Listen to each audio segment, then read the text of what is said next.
Nih, ini yang lagi direbus nih. Bakso 9 bulan namanya. Ini kira-kira habis berapa orang nih kalau untuk makan ini? Jadi ceritanya hari ini lagi ada di Bojong Tugu Rengas Dengklok. Ini bosan ya. Udah kedua kali kayak kita nge-review bakso 9 bulan. Tapi kali ini ada menu baru sih. Ada bakso namanya bakso 9 bulan sesuai namanya.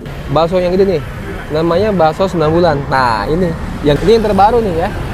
Udah semingguan katanya. Oh, kirain udah 9 bulan. Iya.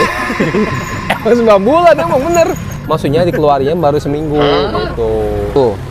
Nih, ini yang lagi direbus nih. Bakso 9 bulan namanya. Banyak yang nanya juga kan ya, bakso 9 bulannya mana? Kayaknya dikeluarin lah bakso 9 bulannya. Mana nih bakso 9 bulan yang mana? Iya. Padahal cuma nama doang. Padahal cuma nama doang. Tapi pengen diadain. Diadain lah sekarang. Tapi ada yang beli nggak nih? Alhamdulillah habis terus. Ya. Habis terus? Iya. Harga berapa?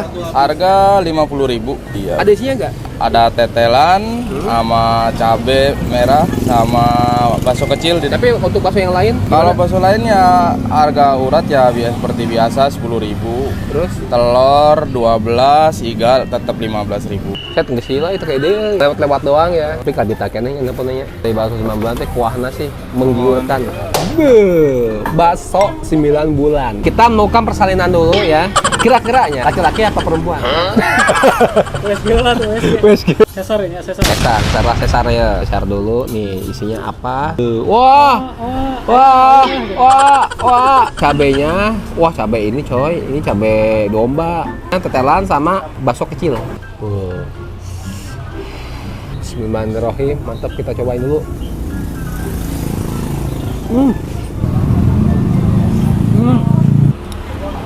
Nah, coba nih.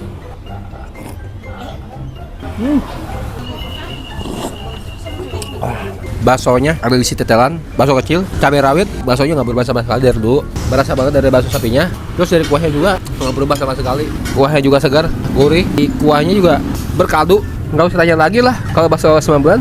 Kuahnya juga bikin ngiler tuh ya. Untuk kalian mau kesini di Jalan Bojong Tugu Proklamasi, nggak jauh dari monumen.